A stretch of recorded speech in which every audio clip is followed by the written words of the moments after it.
அனைவருக்கும் வணக்கம். தெய்வீக பலன்கள் சேனல் சார்பாக தங்களை அன்புடன் வரவேற்கிறோம். இன்றைய காணொளியில் நாம் காண விரும்புவது ஆவணி மாதம் அமாவாசை சிறப்புகள் பற்றி இந்த காணொளியில் விரிவாக பார்க்கலாம். வாருங்கள் காணொளிக்கு செல்லலாம். மறக்காமல் ஒரு சப்ஸ்கிரைப் செய்யவும். இந்த ஆவணி மாத அமாவாசையானது சோமவதி அமாவாசை என்று அழைக்கப்படுகிறது. இந்த அமாவாசை தினத்தில் நீங்கள் சிவ வழிபாடும் பௌர்ணமி நாளன்று அம்மன் வழிபாடும் செய்வது வழக்கம். இந்த ஆவணி மாத அமாவாசையானது சிவபெருமானுக்கு உகந்த நாளான சிவனுக்கு உகந்த நாள் திங்கட்கிழமையில் வருவது மிக சிறப்பானதாகும். இந்த ஆவணி மாதம் அமாவாசை திதியானது சிம்ம ராசியில் சூரியன் மற்றும் சந்திரன் ஒன்றாக இருக்கும்போது ஏற்படுகிறது. ஆட்சி பெற்று அமைந்திருக்கும் சூரியனிடம் சந்திரன் இணையும் நாள்தான் இந்த ஆவணி மாத அமாவாசை நாளாகும்.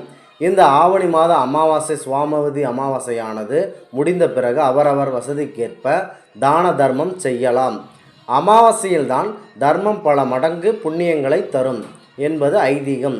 இந்த ஆவணி மாதம் அமாவாசையானது காலை 5 மணிக்கு தொடங்கி விடுவதால் நண்பகல் நேரத்திற்குள் அமாவாசை தர்ப்பணம் கொடுப்பதோ அல்லது திதி கொடுப்பதோ நீங்கள் செய்வது மிகவும் சிறப்பாகும். இந்த ஆவணி மாதம் அமாவாசையானது செப்டம்பர் மாதம் 2ஆம் தேதி 2024 அன்று காலை 5 மணிக்கு தொடங்கி அடுத்த நாள் அதாவது செப்டம்பர் 3ஆம் தேதி காலை 7 மணி 24 மணி நேரம் வரை இந்த அமாவாசை நீடிக்கிறது. சூரிய தேவனை புதிர்காரன் என்றும் சந்திரன் மாதுர்காரன் என்றும் அழைக்கப்படுகிறது. இவர்கள் சக்தி சிவசக்தியாக பயன்படுகிறது. சாஸ்திரங்கள் இவ்வாறு கூறுகிறது. பூமியில் பிறந்த மக்களை பொறுத்தவரை ஒவ்வொரு அமாவாசையும் சிறப்பானதுதான். பிதுர் காரியங்களுக்கு உகந்த நாளாக இந்த அமாவாசை நாள் பார்க்கப்படுகிறது. பிரபஞ்ச மண்டலத்தில் இருக்கும் சூரிய மண்டலத்திற்கு அப்பால் தென் மண்டலத்தில் பிதுர்கள் உறையும் பிதுர்லோகம் உள்ளது. இந்த ஆவணி அமாவாசை நாளில் கடல் உறையும் அதுபோல பிதுர்லோகம் உள்ளது. அமாவாசை நாளில் நீர்நிலைகள் மற்றும் கடல் போன்ற இடங்களில் நீங்கள் புனிதமாக நீராடினால் உங்களுடைய தீமை செயல்கள் அகலும். இந்த அமாவாசை நாள்களில் நீங்கள் எள்ளும் எள் கலந்த சாறும் தண்ணீரும் வைத்து பிண்டம் போடுதல் போன்றவை நீங்கள் செய்து வந்தால் நல்ல மோட்சம் கிடைக்கும். மேலும் நம்முடைய தாய் தந்தை அவர்கள் இறந்து போன தேதியை நாம் மறந்தவர்களாக இருந்தால் இந்த அமாவாசை அன்று தர்ப்பணம் கொடுக்கலாம். அமாவாசை என்பதற்கு பொருள் அமா என்றால் ஓர் இடத்தில் இருந்து பொரிந்து இருப்பது அல்லது சேர்ந்து இருப்பது என்று பொருள்படுகிறது. வாசி என்றால் சாதகமான நாள் அல்லது வாய்ப்புகளுக்கான நாள் என்று கருத்து வருகிறது.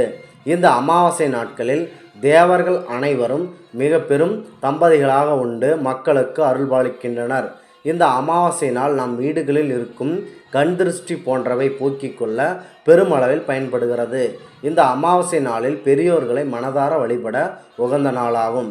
மேலும் சூரிய பகவான் அவர்கள் முன்னோர்களுக்கு உகந்த கிரகமாக திகழப்படுகிறது. அதனால்தான் இந்த அமாவாசை நாளில் நாம் சூரியனுக்கு நாம் பூஜை செய்து தண்ணீர் படைத்து வழிபட வேண்டும் என கூறப்படுகிறது.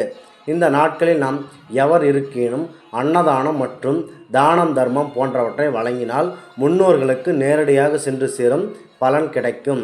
இந்த ஆவணி மாத அமாவாசை என்பது முன்னோர்களுக்கு வழிபட சிறந்த நாளாகும் என இந்து சமயத்தில் கூறப்படுகிறது. மேலும் இந்த அமாவாசை நாளில் நீங்கள் பெரியோர்களுக்கு பிண்டம் மற்றும் தர்ப்பணம் கொடுத்தால் நம் வாழ்க்கையில் அனைத்தும் பெரியோர்களின் ஆசீர்வாதத்தால் நன்மை மற்றும் மகிழ்ச்சி, திருமண தடைகள் போன்றவை இருந்தாலும் ஆசி பெற்று நமக்கு வழங்குவார்கள். இந்த அமாவாசை நாட்களில் நீங்கள் சுத்தமாக நீராடிவிட்டு தான தர்மங்கள் செய்து பல கோடிக்கணக்கான பலன்களை பெற்றிடுங்கள். நம்முடைய வேத நூல்களில் 96 தர்ப்பணங்கள் இருப்பதாக கூறப்படுகிறது. அவை சூரிய கிரகணம், அமாவாசை மற்றும் முகலாய அமாவாசை, தமிழ் வருட பிறப்பு உட்பட 96 தர்ப்பணங்களையும் ஒருவர் செய்து சிறப்பான பலன்களை பெற வேண்டும் என இந்த அமாவாசை நாட்களில் நீங்கள் தர்ப்பணம் கொடுத்து விடுங்கள். நீங்கள் இந்த அமாவாசை நாட்களில் தர்ப்பணம் கொடுத்துவிட்டு நீர்நிலைகளில் நீராடினால் பிரம்மஹத்தி தோஷம் போன்ற கொடிய பாவங்களும் நீங்கும். இந்த பிரம்மஹத்தி தோஷம் என்பது ஒருவரை கொலை செய்தால் ஏற்படும் பாவமாகும். இந்த அமாவாசை நாளில் விரதம் எதனால் கடைபிடிக்கப்படுகிறது என்றால் தாய் தந்தை ஆகியோரை குறித்து அவர்கள் நற்கதியை அவர்கள் நின் பிள்ளைகளால் அனுஷ்டிக்கப்படும் விரதங்கள் ஆகும். என்பது தமிழ் சாஸ்திரங்கள் நோக்கமாக அறிவிக்கப்படுகிறது.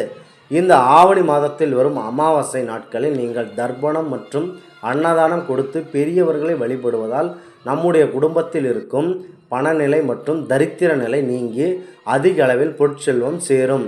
வம்சத்தில் திருமணம் ஆகாமல் இருப்பவர்களும் மேலும் குழந்தை பேறு இல்லாமல் இருப்பவர்களும் வீணாக பணச்செலவு ஏற்படும் நீங்களும் மேலும் வெளிநாட்டு செல்ல யோகம் இருந்தால் கண்டிப்பாக வெற்றியடையும்.